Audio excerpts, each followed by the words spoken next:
Yeah, I wonder if you could share a little bit about your health circumstances, because some of the people that I'm going to be sharing this with are meeting you for the first time. And by the way, Adina is one of my most favorite and inspiring humans. I tell her this all the time, but it's so true. She's got the most powerful, impactful story. And so I have to share you with the people who don't know you yet, so that they can find you, because you're such a gem and you offer so much beauty to the world. Um, but yeah, could you say a little bit about what you've been dealing with in your life? And you can start from whatever feels most natural for you. At age 14, I was diagnosed with severe rheumatoid arthritis. It was pretty intense. It just kind of blew up overnight and it took over all of my joints, specifically my knees, but everywhere else too. And it just took away my ability to do normal things. So I was in chronic pain. I was the outdoorsy girl. I loved hiking, climbing trees, skiing. All those things had to be put on hold. And I was put on really strong medications for this diagnosis, like a cocktail of drugs that are super addictive and very harmful on the body. And I just kind of struggled for 4 years to adjust to this new world. And also adjust to the drugs, which like was impacting my developmental years because Hmm. 14 is a very young age to be put on like steroids, biologics, methotrexate, all kinds of stuff like that. And my condition was kind of kept under wraps, but not consistently. So I'd still have flare-ups. I'd still have to have emergency visits and get my knees drained. I still had to alter my life quite a bit.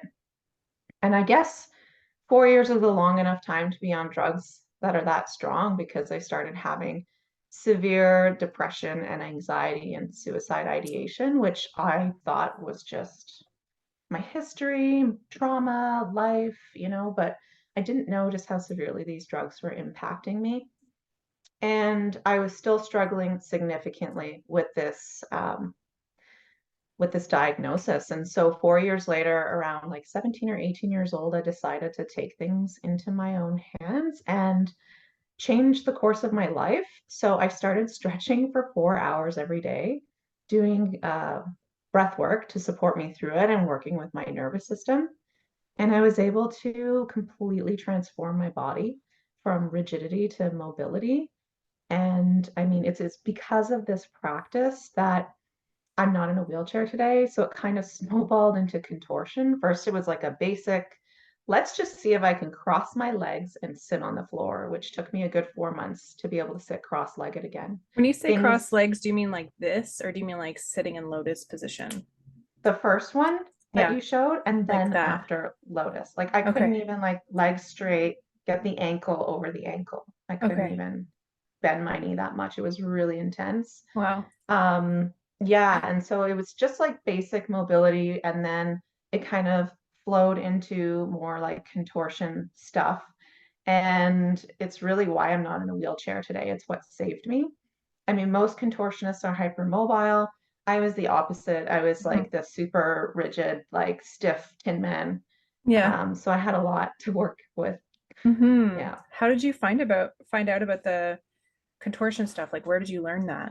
Was it just intuitive, or did you find books? Or I know it was back in the day, so the internet wasn't super Yeah. pumping, but I don't It know was actually. inspiration. Yeah. It was like it was my community. So at the time I was living in Montreal. I lived there for 14 years. It's a Hmm. very like circus creative place, and I was part of like a festival scene, the music scene, psytrance scene. So I was really exposed to a lot of creative artists and incredible events. And at these places, I saw all these different circus performers. And one of my friend of a friend of a friend was a contortionist, and I was just completely taken by the beauty of her flexibility.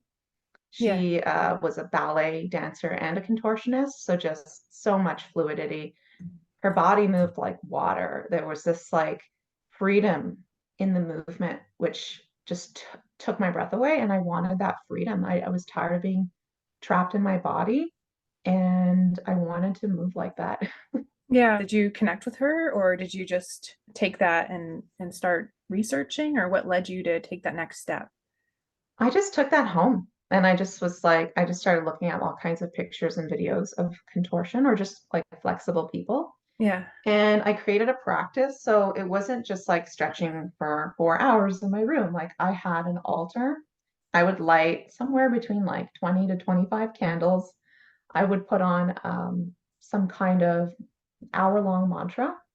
And then I would get into this space that would really allow me to calm and relax my nervous system. Because what I was going into was going to be really painful. Like stretching already for a lot of people is really uncomfortable, intense, or painful. Everyone uses these words differently. But I do believe that some stretching is painful for people. And it was even more painful for me. So I knew that like the only way that I could do it was to do it really slow. That's why it was 4 hours. Like the full top down stretch, that could take somebody maybe a half an hour to an hour. It was like 4 hours for me because I wanted to do it really slow, working with my breath, working with the nervous system, illuminated by candles in this beautiful space with this mantra. And it became like a moving meditation. And I didn't have any rules. Like I didn't YouTube, like, this is how I'm going to do the stretch. I didn't have any technicality. It was more like if I needed to like kind of lean to the side and then twist, and that's where the pain was, that's just kind of where I would hold it until the pain subsided. And so it could be like a few breaths, it could be a minute. Sometimes a stretch would be like 5 minutes. Yeah. And I wasn't like pushing my boundary, my edge too much yet, because I Yeah. hadn't gone into contortion just yet. But I was pushing enough to know where there's tightness in my body, where I don't want it to be anymore, and just hold it there with breath. And just, so it was a really beautiful process, especially in the beginning, because I had no expectations. It was just being with every moment. Yeah. So what led you to choose this path that you're on right now? This path of stretching and leaning into your edges and contortion and everything like that. What led you to do that and not just end up in a wheelchair? Like what was that thing that was like, no, I'm going to do this instead? I love that question. Um, so I had been stretching my body for 4 hours every day for 6 months. And in the course of 6 months, I was just 6 months alone, I was able to transform my body. So I was doing the splits, I was doing the bridge. I was doing some pretty cool things with my body that I'd never been able to do before. And I'm going to these music festivals and these parties, and like it was a lifestyle. Like people would be dancing, and I'd like roll out a little yoga mat or blanket, and I was the stretching girl. At every party, at every event, I'm the girl stretching. And people just caught notice of me, and I guess started to see what I was able to do. And for me, it was more just like freedom. Yay, this is fun. It feels good. I'm happy. And other people were like, are you a performer? And I just started getting these questions a lot like, are you a performer? Do you perform? And the invitation came to me from the world around me. And it was one specific day morning where I woke up and I kind of like shot up. It's kind of like a movie. I shot up out of my bed. I must have had some dream about performing or something, but I shot up under my blankets and I was like, I said it out loud. I was like, I need to do something with this gift. And Yeah. I didn't know what. So I grabbed my laptop and I opened it. And I had two messages from two people. I don't know who they are. I didn't know who they were on Messenger asking me. One was if I wanted to participate in a contact dance festival in Montreal. And another one was if I wanted to perform on a stage with other performers at, it was like bal erotique. And it's all these like circus shows. And it was like a really high caliber audition request from me. And I couldn't believe my eyeballs. I was like, what is going on with the universe? Like, who are these people? Like, how did they? And there was no like, they didn't know somebody that I knew. There was no like connection that way. They came across my page. They had a feeling to reach out and they did. And Yeah. so I went to that audition. I nailed it. And I got an act and I started performing in Montreal on stage. And then the desire just grew from there. It's so cool. I wonder because there's tons of people who get the same diagnosis as you who didn't do that. And I'm trying to figure out like what's the difference between you and those people? Like what did you have to cultivate within yourself to move beyond the diagnosis, the limitations of the diagnosis? Yeah, it's such a great question. I found beauty. I found something. that I could anchor into that was bigger than my pain and my fear, you Where know, did you find beauty? in contortion.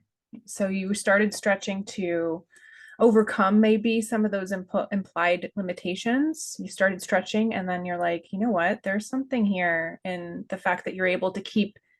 Is it that you're able to continuously overcome the barrier that you think is there? I think that's part of it, but that's just something that has been cultivated over the years. That's not how I started. It was really just because I found a dream in me I didn't even know existed, and Yeah, this diagnosis helped yeah, reveal it, which is yeah, super cool. Maybe I'm lucky, but I think like anybody with an intense diagnosis is going to need something that makes them feel connected to something beautiful, to yeah, something that makes them want to get out of bed and do it, you yeah. know, and fight What for it. you've described your experience as an invisible disease and an Mhm. invisible disability. And I wonder if you could say more about that, because I think there's a lot of misconceptions around what you're personally experiencing. And I bet there's a bunch of other people out there who can relate. So I wonder if you could just Yeah, parse that apart a little bit. I'd love to. So, when I was given this diagnosis at 14, they called it rheumatoid arthritis, but none of my doctors actually knew what it was. So I was given a slew of different labels until they finally said rheumatoid arthritis. And even then, they were like, we can't say that really it's that. Like it presents that way, but we don't actually know what it is. And I had all these other symptoms. So a loose diagnosis means like they don't really know what it is and what's going on. And when we don't know what our diagnosis is, we also are misdiagnosed and we Yeah. don't receive the treatment that we need. So that's part of an invisible disease is you're struggling and you're suffering through something in a system that doesn't recognize it and doesn't have treatments for you. And that's a really scary thing. And it took 18 years to discover that I was misdiagnosed. I actually do not have rheumatoid arthritis. I have a viral infection type pneumonia, and it just leads to reactive arthritis. Yeah, like I had to seek outside of the system for sure because the system doesn't recognize visible diseases. They gaslight a lot. Mm-hmm. They'll give you labels, they'll tell you it's all in your head, um, try and misdiagnose you, give you all sorts of medications pertaining to mental health when really that's not the root of it. Like, of course, your mental health is impacted by the pain and everything that's going on, but that's like a secondary issue. And so for years, it was pushed on me that I have mental health issues and depression, anxiety, all sorts of things. So an invisible disease is really just like it's not seen, it's not recognized, and then to the point too where like with friends and family, it was really hard to be accepted for years unless I was in chronic pain and chronically inflamed. Yeah. It was really not something that was appreciated by the people Yeah. in my life. Yeah. So my Like suffering wasn't acknowledged. sometimes you need mobility devices, other times you don't need mobility devices. Other times you're bending backwards into these trippy contortion poses. And then a few days later, you're getting your knees drained and you're going through this whole process of just basically rebuilding your body from, what you're talking about, like Exactly. trying to figure this out Mhm. again and then like puzzling yourself back into this flexibility that you're Yeah. able to achieve. And then because I've sculpted my body over the years with my practice, I look really fit. So people looking at me think like she's really healthy, she's really fit, like I can do 10 chin-ups, whatever. But like a yo-yo back and forth from performing on stage to being in a wheelchair or in crutches or bedridden. And that's what an invisible disability is. It's, when I'm at my worst, I can't participate in life the way everyone else can. I can't go dancing. I can't go for a 10-minute walk. I can't leave my bed. And it's those times that people don't see it. Mm-hmm. Um, and then when I reemerge, I'm great. Yeah. And so people don't understand like Yeah. how serious this invisible disease and invisible disability really is. Yeah. Well, it makes sense that you wouldn't want to be broadcasting where you're in your most vulnerable state. But these Yeah. days I've been seeing you more public about your experience of those times when you usually are in hiding. And I actually think it's incredibly brave and profoundly inspiring. So I'm I'm really glad that you're open to sharing this with people that you don't even know, because I think it's going to Yeah. help. It's going to help a lot of people, especially because you have this way about approaching your own personal health that is has been, I think, one of the biggest game changers in your healing journey. And it's this thing we were talking about before the recording, is self-advocacy. And Mhm. how do you embody self-advocacy in this Western medical world that we're all oh so familiar with? Obviously, you can touch on, if you want, some of the limitations around your experience with Western medicine and things like that. But whatever comes up for you, I'm just curious what you would say, because there's tons of people who probably need to pick up some self-advocacy tools. Otherwise, they'll just receive the diagnosis and just accept their fate. Meanwhile, there's so Mhm. many more possibilities. There's so much more that they can do. Yeah. I love this one. I mean, let's start with what self-advocacy is and then why it's important. And then I'll dive into more of the technicality of self-advocacy in a Western medicine environment, a medical environment, because that's very different and unique. But self-advocacy is basically like having your own voice and ideas about how you want to heal and manage your symptoms and your Yeah, life. And the reason why it's important to self-advocate is to protect yourself from harm. yeah. Even Like, if that's harm from that's the it. medical system. Well, doctors will always tell you what's best for you, right? Even to your detriment. And that's really what happened to me. I was, I fell into this trap in the medical world. Like I did self-advocate in the sense of I was like, well, I'm not going to be in a wheelchair. I'm going to do contortion. But I Yeah, still took all the drugs and I yeah, still believed all the labels and yeah, I internalized everything. And when they told me for 18 years that you have a weak immune system, you're never going to get better and you're never going to off their meds, uh, I believed them.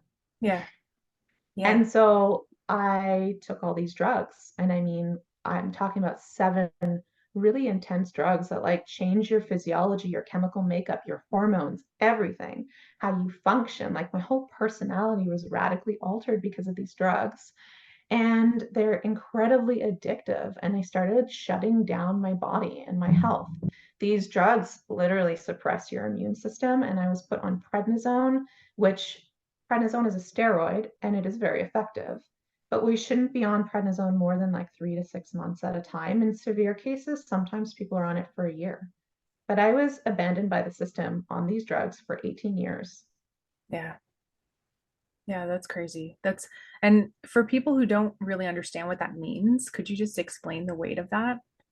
Yeah, so being on it for that long, it really happened like through my awakening, which I'll get into later, of like realizing I was misdiagnosed. So I had this dream that I wanted to get off my medications and I knew that they weren't good for me, but whenever I would try to lower the dose, I was on Symphony injections, Hmm. Humira injections.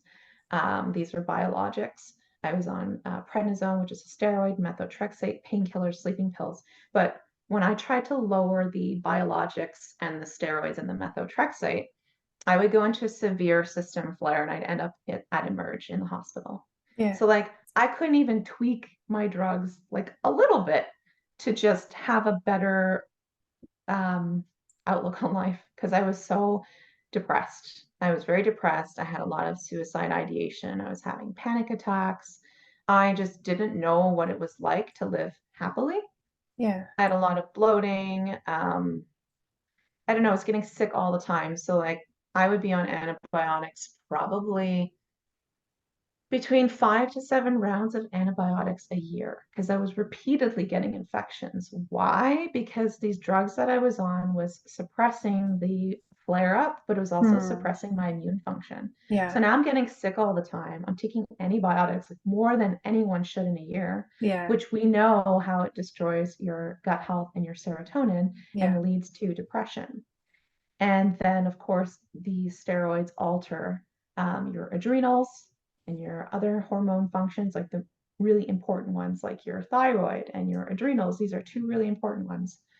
Started to damage that for me as well. Hmm. So, like, a totally different personality. I was very, I had like aggressive outbursts. I felt really angry all the time, on edge.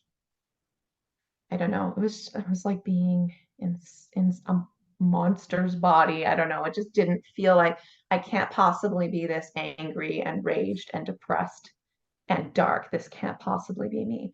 And so, like, waking up from that and realizing that that's not who I am, and that I was abandoned by the system and told I was this, and told that my future is going to look bleak and I can never alter my reality, was the most devastating thing to fall prey to believe Yeah. that. Yeah. And that's why I gave up, because I would try and lower the drugs. I'd have a flare up. Doctors would say, well, it's not going to happen and you're depressed and blah, blah, blah. And then I closed the chapter on that for Hmm. many, many years. Hmm. Yeah. So what was the thing that shifted course for you? What was the thing that made you say, yeah, I can't do this anymore? Hmm. Um, Diet was a big one. So those superfoods that I Yeah. brought to your home, Yeah. COVID, really drastically changed my health, like in just 30 days. It Yeah. was incredible. And like the doctors, I've never had a doctor talk to me about diet. So Yeah. diet was like, it's a huge thing. And I Yeah. changed my diet and I got mental clarity and more energy back. And I decided to like take this lifestyle with gut health and nutrients and gentle detoxing every day seriously and just see where Hmm. it goes. And I was able to lower my C-reactive protein significantly, which is your biomarker for inflammation. Hmm. I had less flares, less chronic pain. I experienced more joy than I have ever before. And I started to lower my medications with success for the first time in 18 years. So it was really diet. Yeah. So you said that you were lowering your inflammation. Were you getting blood work? Were you requesting blood work or anything? Like, how did you know that? It was through blood work because I have regular blood work checkups with my rheumatologist, but also just lifestyle. Like knowing that the first 30 days of that nutrition program, um, I didn't have any inflammation in my knees, which was just not a thing in my life at all. Yeah. Like zero inflammation whatsoever. Yeah. So, And yeah. that was when you were on the biologics and on the prednisone and all those kinds of Hmm. things. Yeah. Hmm. And so could you say like, okay, so you just start shifting your diet with these superfoods and then what happened after that? Well, once I started shifting my diet with these superfoods, it also started shifting my mindset. It started shifting my cravings. Hmm. And that was a big one. Like it's hard to fight our cravings. And so with this lifestyle, it just made it easy for me. It just took away the sheer willpower it takes to like diet and like cut things out. I just put the superfoods in my body, hydrated my system, and I gradually just stopped craving the things that I would reach for like quick energy. And I was able Hmm. to rewire my brain and my relationship with food because there was a lot of food addictions. Yeah. Because being on all kinds of antibiotics and drugs destroys your gut health, Yeah. and then you're eating crap. And Yeah. I was raised on junk, like Yeah. we have whatever we wanted, and it was fun and it was great, but it was to my detriment. And my learning diet and nutrition really came later on in my life for me. So that was Yeah. like part of my self-advocacy. Yeah, totally. Yeah, Hmm. so shifting the diet, that's sort of breaking out of the mold in spite of the fact that no doctors told you about diet. Like you're dealing with this gut stuff and you're like, I gotta do something about this, you know? Yeah. So you kind of took it into your own hands and decided to address it with diet and saw some actual results from that, which is amazing and super inspiring in its own right. But staying consistent with it and being regular about that, I feel like of all the people I know, you're somebody who is like, this is your lifestyle. This like Hmm. health stuff is your, it's not just like, oh, I just taken like AG1 once a day and everything's fine. No, it's like, this is like woven through, and it's not AG1, it's Purium for anyone who's Hmm. interested, but it's like, sometimes people just take this one thing and they think that's going to make everything better, but you're like weaving this through as like throughout your day. And I know that you've shared in the past that sometimes, especially dealing with the symptoms of the experiences you're dealing with, sometimes you have nausea and you don't even feel like you want to eat. And like being able to supplement in the ways that you have been in sort of a liquid format or capsule format has actually gotten Hmm. you through some of those tough days. Yeah. Yeah. Yeah. So I would Mm. say definitely that diet stuff is like a form of your self-advocacy. And I'm curious because I know there's so many different ways that you're approaching this health situation that a lot of other people aren't. Like you've started sharing your journey and sharing perspective of your perspective of Western medicine in ways that are just Yes. like illuminating, right? I mean, you've been documenting your process along the way, and if Mhm. like, could you share a little bit about that and why that's been important for you? Yeah, so like the next thing I wanted to talk about was Western medical world and how to advocate for yourself within the system. Yeah, Because like, of course, when I'm not in a hospital setting, I'm gonna do what I want, which is was the diet and contortion, and I'll get into all the juicy stuff after as well. But in a like the Western medical system, like in a hospital, there's so much that you need to do to look out for yourself because you'll just be kind of shoved around and told what to do, or again, gaslit or ignored. So, like, one of the things that I do that I'm doing a lot now is documenting. hmm, Document everything, take videos, take pictures, because your symptoms are not going to be recognized. And it's happened so often where I go to the doctors or the hospital to describe what happened last weekend, and I look totally fine yeah, and they just can't grasp it, right? But when you can show a video, they're like, okay, like yeah, this is real. yeah, And sometimes it's so hard when the systemic flare is running through my body that I can't actually advocate for myself. So having a picture or something written up or a video, and I just like, show it like this. Like I yeah, can't even say it, right? Or yeah, friends want to, family want to check in. How are you doing? I'm like, please just watch this video because it's also hmm, so hard for us to regurgitate over and over and over what's going yeah, on. It's yeah, exhausting, it's taxing, and that impacts the nervous system. That makes us sicker. So, hmm, documentation is so, so important. yeah, Ask a lot of questions and hmm, take notes. So, anywhere, like with the doctor in a hospital setting, like ask them these pivotal questions. And if you don't have the questions in the moment, come back and ask later. Make sure you're taking notes on everything they're saying. Do your research. Just because it is a solution that they suggest for you doesn't mean it's good for you. Ask around who else is receiving these suggestions. How has it benefited them? How has it harmed them? There's pros and cons always with any medication, with any treatment, and it's up to you to weigh the pros and cons. So hmm, really do your due diligence. Um, Also, like have someone come with you to your appointment. So yeah, for myself, this is a huge one, huge, because when I am going through a systemic flare, I cannot process information at all. I can't remember things. I have an exceptional memory, hmm, but when this flare up is running through me, I can't remember anything. I can't yeah, understand anything if and like just the sensory overload and the input is too much. So I bring my partner who can literally has his phone with him and he's asking all the questions and taking all the notes. And I'll take my notes too, but if I miss something, it's better to have, two pairs of ears than one so yeah. that, you can kind of bring it back to the main points that the doctor talks about. Hmm. Um, So when you document, Also, are you keeping it in something? Like, are you keeping it in like a journal or how are you organizing that information?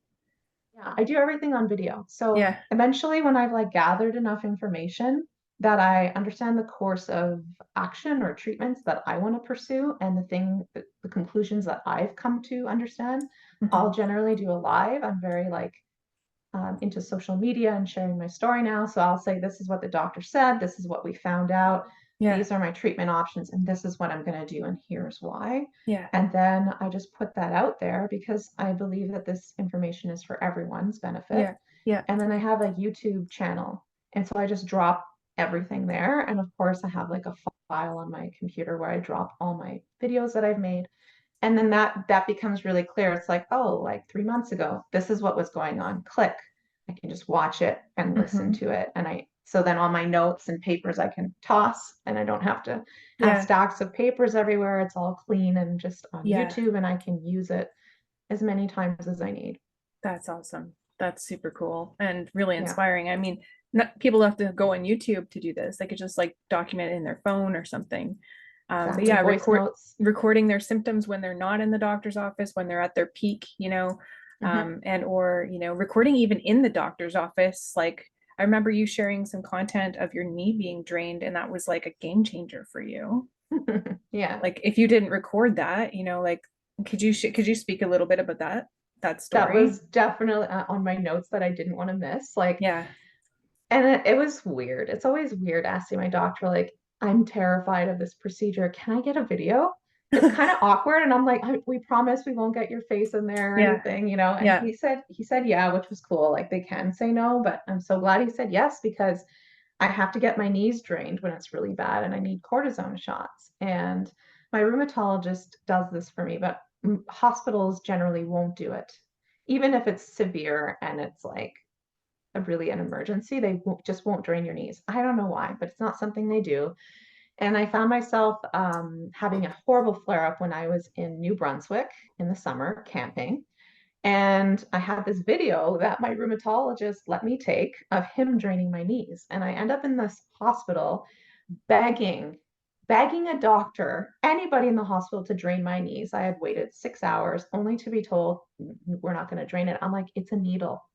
Just put the anesthetic in my knee, make it numb, then put the bigger needle in and just aspirate, pull the fluid out. And I was being told no by everyone. And this is where you need to be firm. And Yes. so I really wanted to say, like, be firm, speak up, do not let them tell you what they're going to do or decide. Like, really, like, you Yeah. have to try as much as possible to get your needs met. And Yeah. sometimes it means raising your voice and really expressing your need. For Yeah. me, in that moment, I just started crying, like unconsolable crying. Yeah. And it's not like I really felt that way. I ended up having a panic attack in the hospital because I waited 6 hours in chronic pain to be Hmm. told no one's going to help me. And I'm in New Brunswick. I don't have my rheumatologist. I have nowhere to go. I'm sleeping in a tent. I'm in Yeah. chronic pain. And they're Yeah. saying, we can't help you. I had a panic attack and I Yeah. start crying. And I'm like, someone has to help me. And then my doctor, who was in the room with me, I just grabbed his arm and I said, please, Yeah. like, help me. And I have a video for you. Like, I trust you. It's okay. Like, just kind of now I'm consoling him Yeah. because he's scared. He's never done it before. Yeah. And so I was like, I'm going to go into like receptive mode. Sean, my partner, I'm like, you take over. You show him the video. You've seen this a million times. You know where the needle goes. This doctor wanted to stick the needle behind my kneecap. It is the most dangerous thing to do that. And we were like, no, no, no, no, no, no, no. You're supposed to stick it in the bulge where the swelling is Right. above the kneecap. Yes. That's where all the swelling is. Hmm. It's very easy to do that because like it's ballooned up, Yeah. right? And so just having that video and knowing how this treatment is supposed to be done was such a strong form of self-advocacy because we literally guided this doctor on how to drain my knees step Hmm. by step, showed him the video. Sean showed him where to put the needle, how deep, how far, everything. And this doctor was able to drain both my knees, give me Oh. cortisone shots, and he learned something new that day.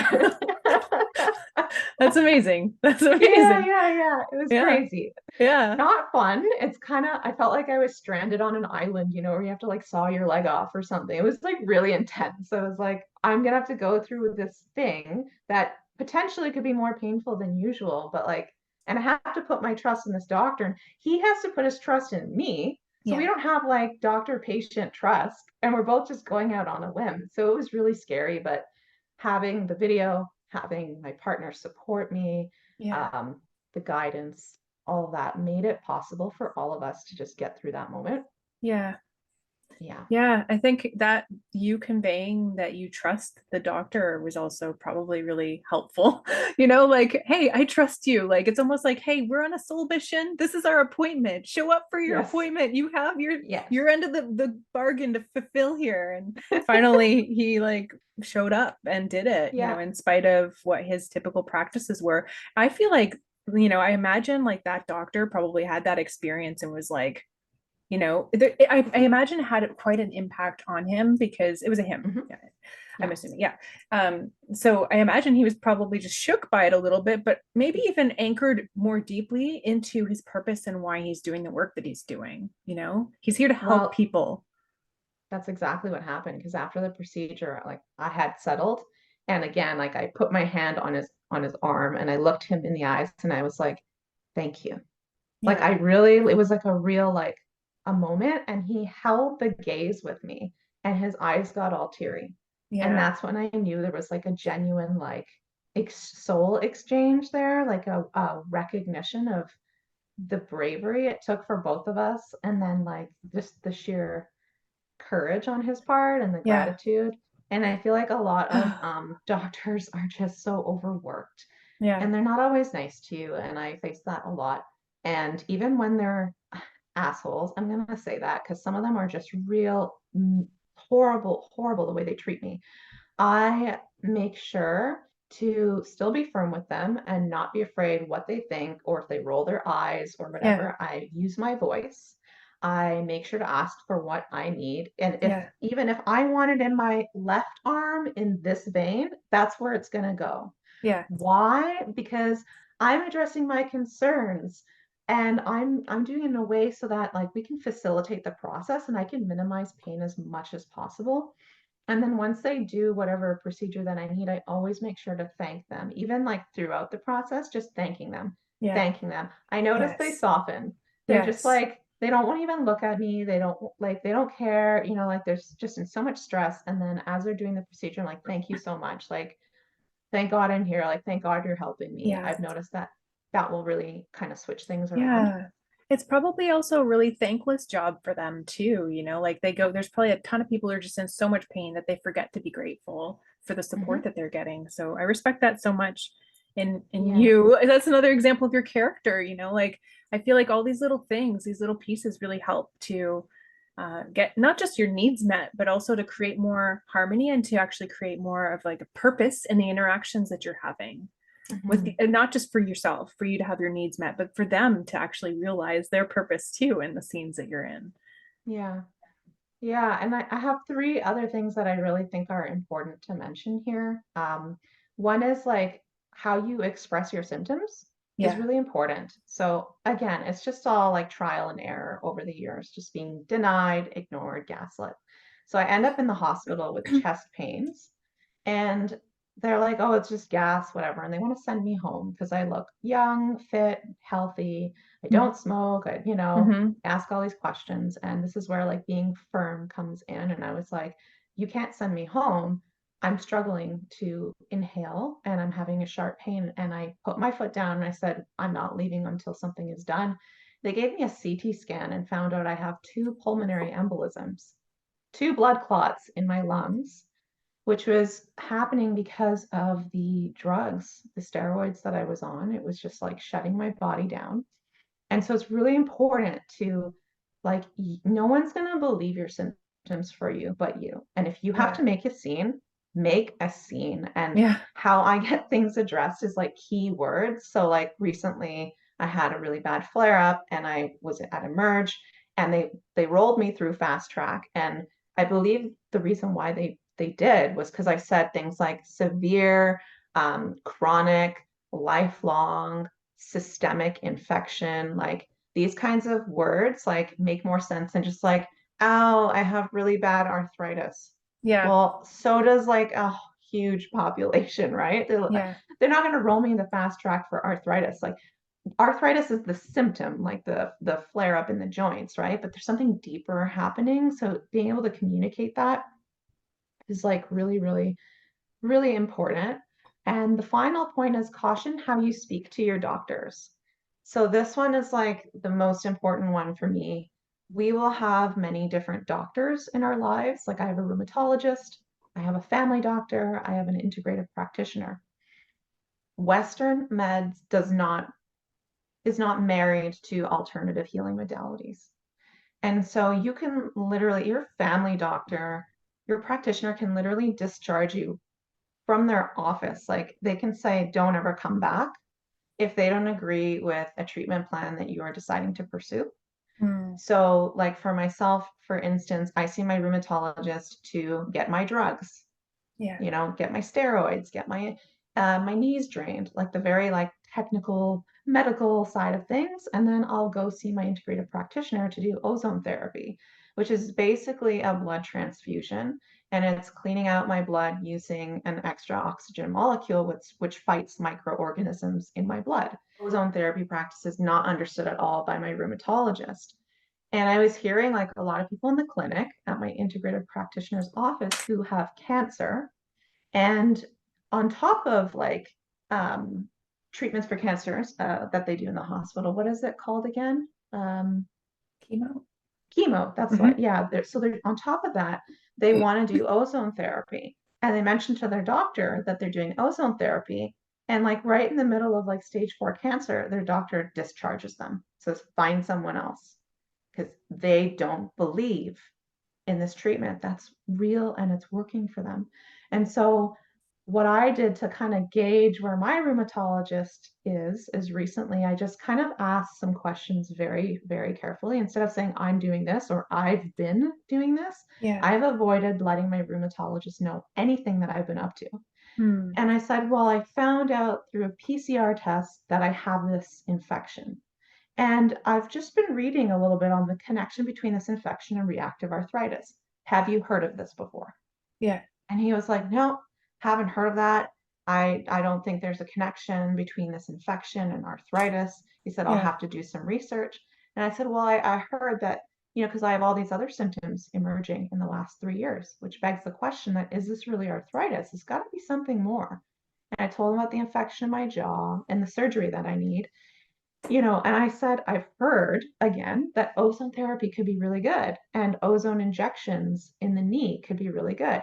And he was like, I'd have to see the research. Like he Yes. wasn't convinced. Okay. But he was open-minded enough to say, you know, if you want to try it and see if it works, then, do that and Uh-huh. see. So that was like a big moment for me because I have been hiding the last 3 years of my holistic journey from my rheumatologist because I didn't feel safe to tell him what I wanted and what I needed without the risk of him discharging me. Right. Crazy. Yeah. That's crazy that I was so afraid of my own doctor that Yeah. I had to protect myself for it's been 4 years. Some And good so, information that he gave you, though, that he responds well to research. mhm, I wonder if what research exists out there that you could show him that could either yeah, make yourself the guinea pig and you're showing actual results, or and also be yeah. able to provide them with some papers or some research articles or something. I mean, a simple Google search with this viral infection says reactive arthritis. Like Yeah. but he hadn't heard of it before. And doctors don't hear of everything or know of everything. And Yeah. that's something that we have to understand too, Yeah. right? We think that they have all the answers, but they Right. don't. There's so many things out there. Yeah, and you get to be a bridge between those two worlds in some ways. Hmm. There's got to be some sort of tact, I think, when we're delivering information between the alternative medicine and the Western medicine, and just being able to deliver that without kind of sounding a bit like in the realm of woo, like delivering Hmm. that in a way that's just like tangible, that speaks the language of science and creating Hmm. that bridge. I feel like that's almost like our job for those of us who are kind of straddling the two worlds, because there's actually uses in dealing with Western medicine in the functions you're describing. Sometimes we need steroids, Hmm. sometimes we need blood work and things like that, or exams or imaging and things like this, and those things actually can really help get clarity for the practitioners over here who are like, oh, good to know, I'm glad to know that your levels are here. Yeah. We can help do things this way, but would be great if you had some research every time you saw your practitioner, your Western medicine practitioner, and be like, look, like I have this research, if you're open, like here you go. I feel like we're Yeah. supposed to convert them a little bit, like I feel like we're merging into a hybridized system. Like it just seems that way because there's so many people that I know that are feeling failed by the system. Yeah. And they're trying out all these alternative practices and things like that. Hmm. Hmm. Wonder if you can speak more about the alternative medicine, because there's some people who are going to be all caught up in Western medicine, not having much clue about what else is out there. And Hmm. especially people who are dealing with what you've been dealing with. I wonder if you could share some of the other forms of advocacy that you've done in this other domain.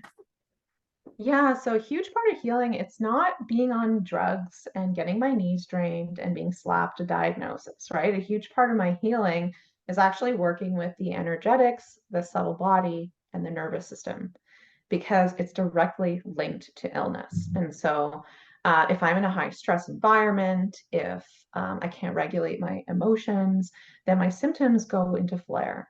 And so like contortion obviously has been like a really great avenue because movement, as everyone knows, gets a lot of tension out. It releases a lot of pain. It really helps support me with inflammation by lowering it a little bit. Diet was a huge one, like really huge. Like that was what like cleared this part of my body, the brain, the mind, depression, anxiety. Like diet really gave me that clarity. Once, I was moving my body and I was eating better, I had more clarity to look to other things that could also support me because I had a clear enough mind to start searching. So I started obviously getting off medications. So working on my diet, like better nutrition, organic whole foods, and gut health, and then lowering the drugs, right? Just drastically pivoted my life. Brain rewiring. So like working with the subconscious mind, um, just like the fabric of our beliefs and our thoughts and how they dictate our world. That's been like a big thing for me. What does that look like, brain rewiring? It's through breath work and muscle testing. It's called subconscious release technique. Hmm. And just through like talking about something that's challenging, we explore all of the belief systems and the thought patterns that are triggered around that event or experience. And then we clear it through breath work. And then Mhm. we replace it with a positive belief. So it's just like extracting the subconscious thoughts that are like running our minds, running our worlds, and then just replacing it with something that we want to believe. It's really that simple. Yeah. And it's totally changed my life. Totally. Another thing is obviously like therapy, but I don't do like traditional, but any kind of counseling or therapy to work through trauma because trauma is directly linked to illness. And it's something that there was a lot of trauma compounding in my life around the age of 14, and that's when my health collapsed. Yeah. Yeah. So really exploring like releasing and healing trauma is a big one for me. Um, Cold plunges. How were you Like, doing that trauma release? Was it different than the subconscious rewiring? oh yeah. Well, trauma release can be many things. It could be Yeah. like somatic release, Mm-hmm. shaking, breath work, grounding in nature, ceremony, and meditation. Like these are all ways that I can navigate through trauma and release trauma because it works with the energetics, works with the body. Mm-hmm. Sound healing is Yeah. huge for me, crystal bowls, even like cold plunges and breath work because like cold plunge will pull you into the now moment. Yeah. And then breath work really moves things out of your Yeah. body. And it's really important not to like overdo these things too. Like I Right. went to a point where I was like, I'm gonna do all the breath work, all the cold plunges, all Yeah. the somatic release, and then I end up triggering my nervous system and then I get sick. So you Right. gotta like do the thing, release the thing, and then give yourself a pause Yeah. to integrate because you can't Yes. speed up healing, Yes. right? You gotta let your nervous Right. system catch up. Also like physio and weight training. So I have spina bifida. It's a Mm. deformity on my spine. So I'm missing a piece of bone and the nerves come out of the pocket. And I just so happen to be a contortionist. Super weird. But over the pandemic, I started having like really severe sciatic pain to the Mm. point where I couldn't bend at all. Like this was too much of a bend. I'm talking like 2 inches. I couldn't do that. I couldn't Wow. walk for more than 5 minutes without a back brace. Yeah. The world was shut down. There was no entertainment. So, like, nobody knew what I was going through, but I couldn't move properly for 6 months. My family doctor was like, take a painkiller and go home. Like, he had no solutions for me whatsoever. So I found a physio who was very familiar with spina bifida and contortion. Like, what are the Cool. chances? That's awesome. Did all the practices that she suggested. And then I took it a step further and I did weight training, which I hated, by the way. I was used to contortion pain, but I was not Yeah. used to the lactic acid burn of lifting weights. I Yeah. just was trying to avoid this so much. But I completely rehabilitated my body in just like 3 months by actively working on my core, my glutes, and my quads through weight training. And Yeah. I was able to perform again and bend again. So, like that kind of specific physical exercise. I mean, these are all of the practices that I had to seek because I really had to seek all this healing modalities outside of the medical system that harmed me. Yeah. So I had to get very creative. There's Yeah. also like voice toning, like Yeah. Hmm. or just like finding a rhythm. It doesn't Yes. matter. There's no right or wrong. It's just like toning in your Yes. voice, like helps to relieve tension and anxiety. It helps to soothe the nervous system. Hmm. Something I do like right away when I come out of a hospital. Because like I don't have like my crystal ball. I don't Right. have this with me like when I come out of the hospital, but I Yeah. have the harmonic resonance in my voice and it's immediate. And then I'll go straight to nature and I'll sit by water or sit just on the ground in grass after the hospital because it's just so intense on my system, you know? But Yeah. like all of these healing modalities really gave me the space, even that word, like the clarity and the space to look for answers and open that door again to try and figure out what my diagnosis really is. Yeah. And so all those things led me to finding this practitioner, an amazing doctor in Ontario. He's like number one, by the way, and his name is Dr. Huey. He's an alternative healing modality practitioner, basically. And he was the one that discovered that I was misdiagnosed. He gave me my real diagnosis, and he put me on a course of treatment. One is ozone therapy, which is again like an extra oxygen molecule that breaks off in your body and fights all these germs because these germs can't survive when exposed to oxygen. So we pull out my blood, not all of it, but a lot of it. Yeah. We oxygenate it, ozonate it, and then transfuse it back into my system. And we do this 10 times, which takes about an hour. And then that drastically lowers the systemic flare, the sickness, like takes away the inflammation. And we were able to successfully eradicate this virus, this lifelong virus from my system. I had a negative PCR test. I had no more symptoms. It was super exciting. He also put me on methylene blue, which through IV, which actually strengthens the mitochondria and the immune system, which has been severely damaged from the steroids that I've been on for 18 years. So really like building my immune system back up so that I can start to support me. And then chronic fatigue drip, IV, which is like a cocktail of vitamins and minerals, which I feel and notice the benefits immediately because I do have absorption issues again from all the drugs I've been on for 18 years. And then ozone injections, which is injecting gas into the knee. And it's not painful, just like it feels like there's a lot of pressure because there's gas going in. And this gas just moves through and around the joints in the knee where this bacteria, this virus is hiding, and it kills them. And within like an hour of getting this ozone gas injection, the pain around my joints is gone. And the next day, the inflammation is totally like not in sight at all. And it's just so effective. It works, you know? Yeah. Um, and then, of course, I do EMF waves, electromagnetic frequency waves, which has like the power to basically shrink tumors, speed up recovery and healing post-op. It can eradicate bacteria, viruses, fungus.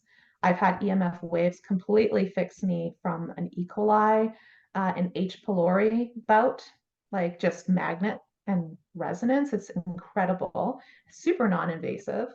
And then I also do spinal flow, which is really like releasing blocks along the spine so that the spinal fluid can move freely up the spine. So then the body can actually detox chemicals, emotional stress, trauma, and physical pain.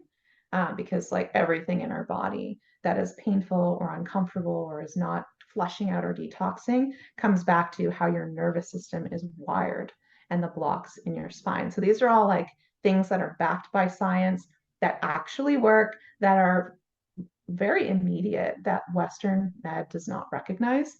Yeah. Yeah. And I would Yeah. say, I mean, they're all for those who don't have the budget to explore, and I know that you're working on the budget thing, so we can talk about that too. Mhm. But for those who don't have the finances to explore these alternative modalities, because I, we know that these alternative approaches are they can be costly, right? What are some low cost or no cost things that people can do that can help them already, like immediately start with like advocating for their own healing and doing Yeah. something that's not gonna, completely drain them of their finances? Yeah, I would say the immediate things for your healing are things that ground you and support your nervous system. Because whether you're working through something like a physical illness or trauma, right? You need to support your nervous system. So lay down in the grass in nature, like take time in nature. Sound healing is a big one. Um, Cold plunges, because if you're struggling with anxiety or even chronic pain, it brings you into the present moment. It releases pain and inflammation. So all of these things that you can do on your own, like somatic shaking, like you look up somatic release online, Mhm. YouTube videos, voice toning, and then you could still like I would still highly recommend book an appointment with Dr. Huey. Just because I'm doing all these expensive treatments doesn't mean you need to. Yeah, You might like have a booking with him for, I think it's $150. And yeah, then you can do the blood work and see what you need. yeah, So you just have access to someone who can give you more answers than what Western med is giving you. So it yeah. doesn't mean if you see that doctor, you're going to spend an arm and a leg like I have. My situation is very different. Like even EMF waves, electromagnetic resonance wave is like $140. And it's just really effective if you don't want to get on antibiotics and you just want to fight an infection in one session. I recommend that. And I was going there because all the antibiotics for 18 years really Yeah, damaged me. So if I can avoid that yeah, and cut out one problem, I would rather pay yeah, $140 and have magnets put on me than have to go through like a 2-week course of antibiotics. So like, yeah, like that, those are the things I would mention. But of course, like anyone can reach out to me. I feel like at this point, I'm kind of a bank of resource and knowledge and approaches to healing. for sure. And I love to just share it because I only share what's worked for me. That's the other Yeah, thing. If it hasn't worked for me, I will just say I've done it, but I had these negative experiences and here's why, but yeah, I share what has worked. yeah.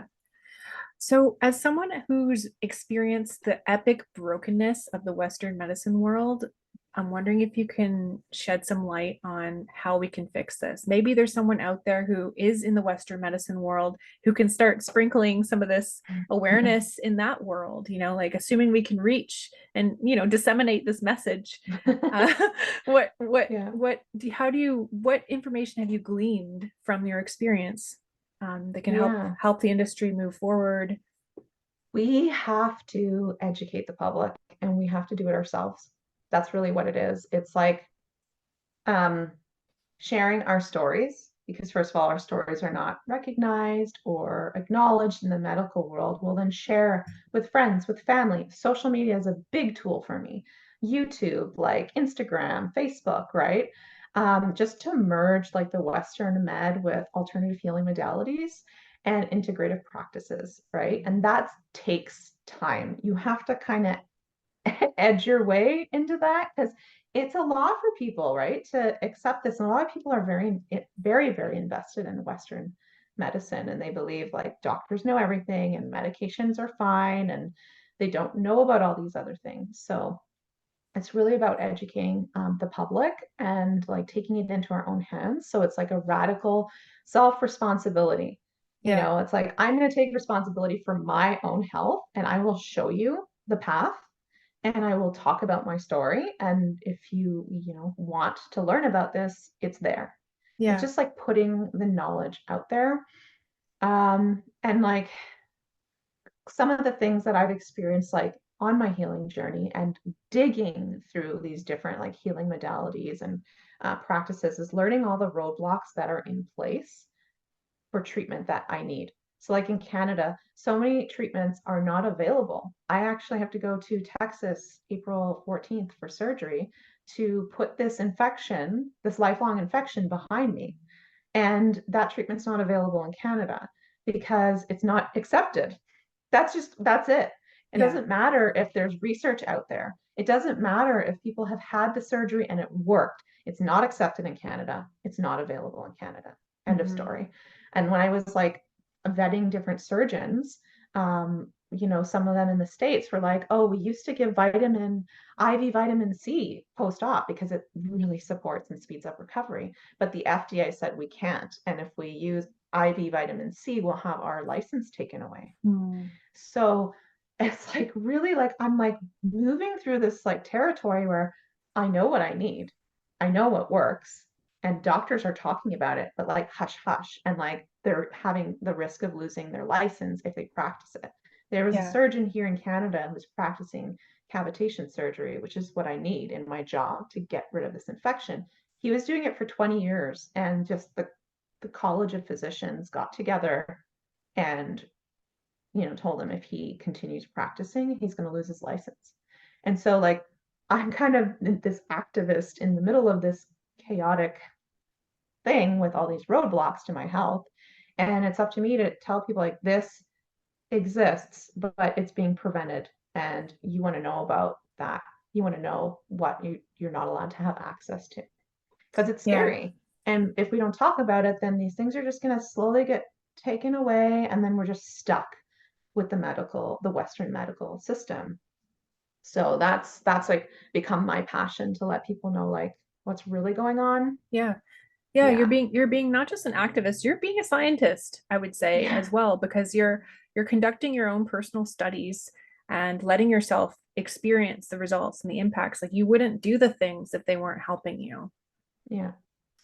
Yeah. So how can we fix the brokenness of the system? We're advocating by choosing to inform our communities about these alternative paths.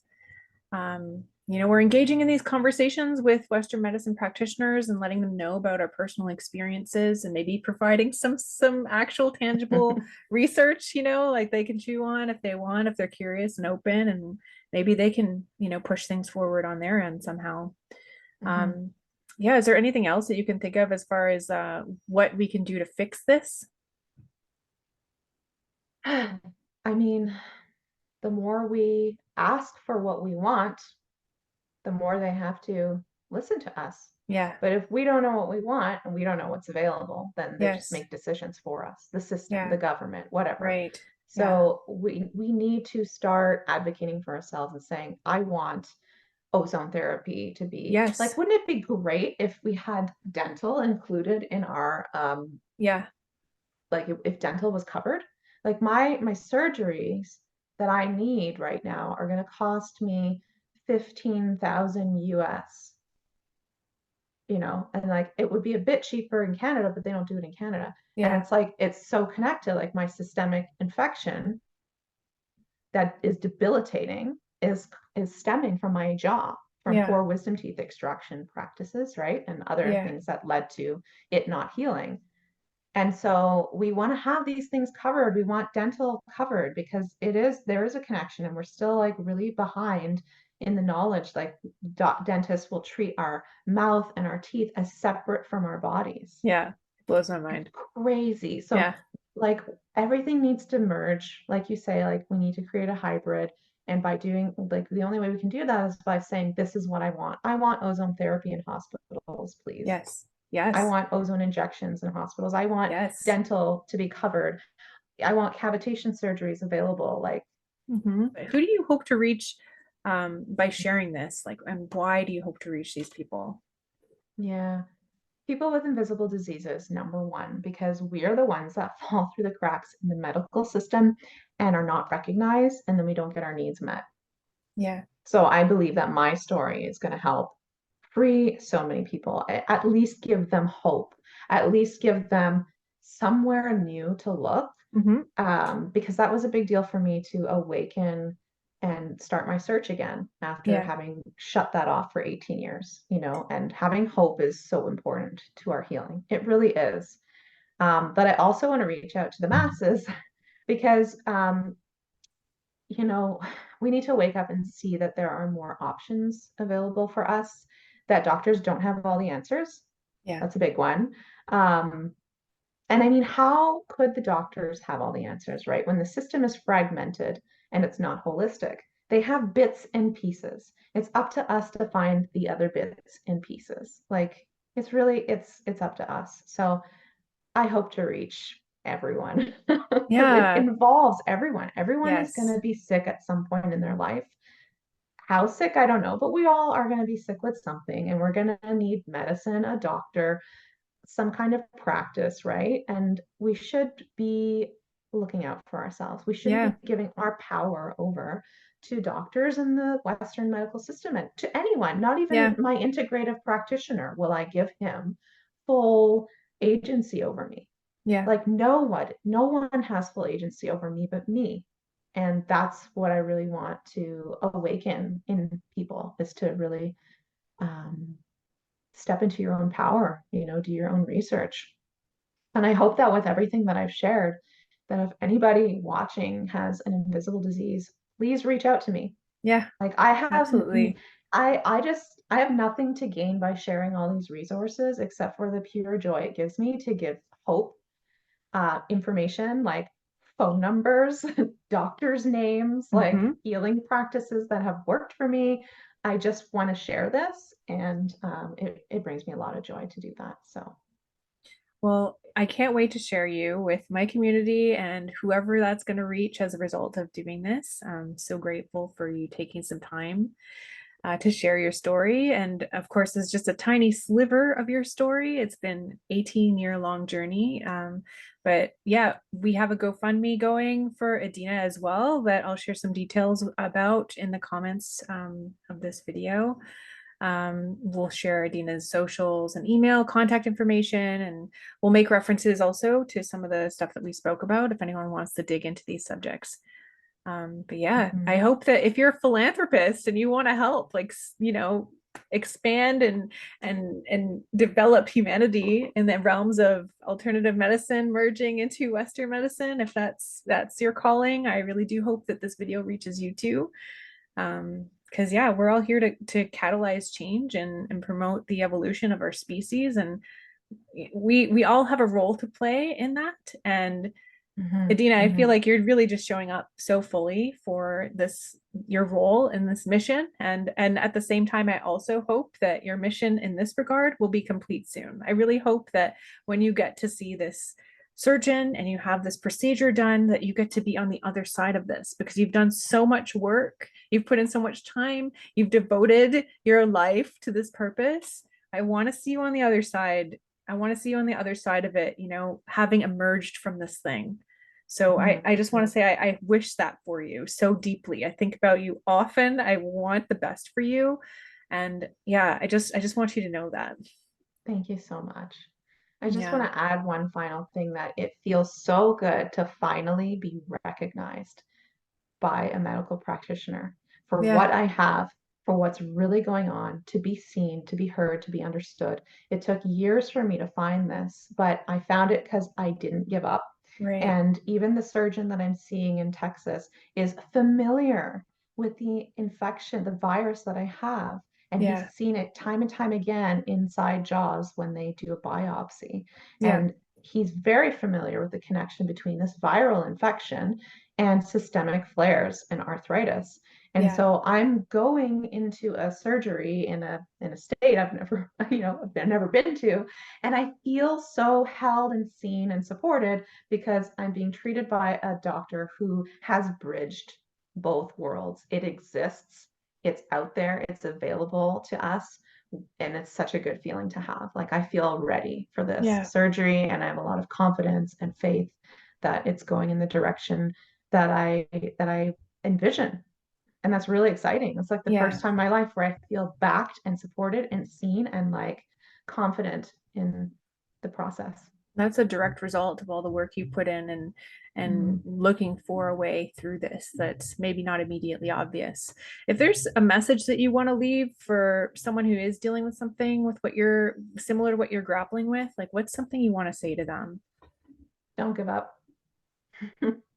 Do not give up. I gave up. And half the battle of my recovery was going through steroid withdrawal, which took 8 months. I lost all my hair. I had blood clots. I couldn't move my body, and I couldn't work for a year.